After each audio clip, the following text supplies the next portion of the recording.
Voilà, vous voyez, regardez, le moteur commence à se mettre en route et vous allez voir les bras qui vont sans doute s'écarter. Ces fameux bras mécaniques qui vont s'écarter pour voilà, et la fusée puisse se devrait propulser. décoller. Incroyable image qu'on voit en direct en ce moment sur France Info. Magnifique. Alors il faut savoir que c'est dans les premières minutes du décollage que la pression sur les corps des astronautes est la plus forte. Là, ils vont ressentir à peu près 3 ou 4 fois la gravité terrestre. Ça veut dire qu'ils vont peser 3 ou 4 fois leur poids. Accélération foudroyante. C'est l'accélération. On parle de G.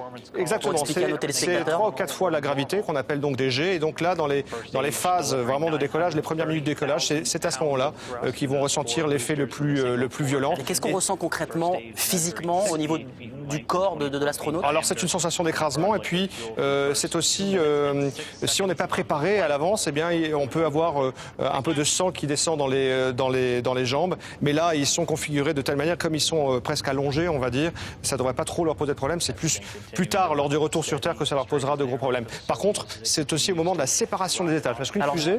Oui, justement, ce qui se passe maintenant, c'est que avant que la capsule Soyouz dans laquelle se trouvent les astronautes se détache, il y a un certain nombre d'étapes qui vont se produire, avec notamment le largage de différents éléments. Expliquez-nous. Absolument. En fait, la fusée elle est constituée de plusieurs étages et chaque étage en fait donne une poussée. Donc le premier étage que l'on voit, au début la fusée est entière et donc vous avez le premier étage, le booster qui va vraiment donner l'impulsion principale. Et une fois que ce moteur-là en fait va utiliser tout son carburant, eh bien il va falloir le larguer tout simplement.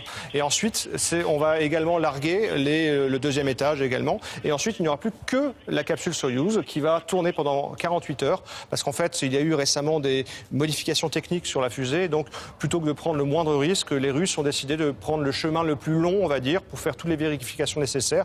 Donc, au lieu de quelques heures, ils vont rester 48 heures à tourner dans l'espace pour rejoindre la station spatiale. Ça veut dire qu'il y aura donc 48 heures entre le moment où la capsule va se détacher et le moment de l'arrivée à la station spatiale internationale. Exactement. C'est-à-dire que là, vous voyez, voilà, là, ils sont déjà alors, assez loin de nous. Petit point lumineux, si vous nous rejoignez sur France Info, c'est donc la fusée Soyouz qui a décollé de Baïkonour au Kazakhstan avec à son bord Thomas Pesquet et 2 autres astronautes, une américaine, un russe. Pour l'instant, ça se passe bien manifestement. Alors, ce qu'il faut savoir, c'est quand même la fusée Soyouz est une des fusées au monde qui a vraiment la plus grande fiabilité. Donc ça, c'est quand même un avantage certain. Manifestement, tout se passe bien, mais il faut attendre encore évidemment quelques minutes pour avoir les résultats techniques. Voilà.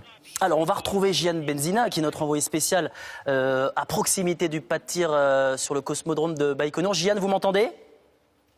Oui. Jian, on imagine que c'est le soulagement, là-bas.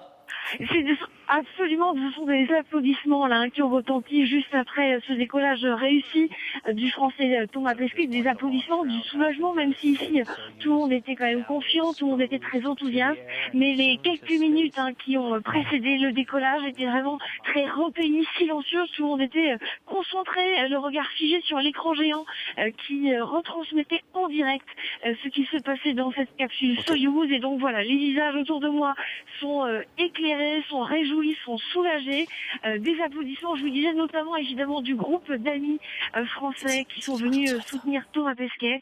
Ils nous disaient juste avant le décollage, ils disaient qu'ils étaient fiers, même si un petit peu évidemment angoissés. Et aujourd'hui, on voit c'est clairement le soulagement et puis la fierté qui se lit sur leur visage, ainsi que de beaucoup de passionnés par l'espace, passionnés par ces aventuriers de l'espace comme Thomas Pesquet, qui sont venus tout simplement parce qu'ils avaient envie de saluer son courage, envie de lui dire au revoir avant ce très très long voyage de 6 mois au bord de la Station Spatiale Internationale.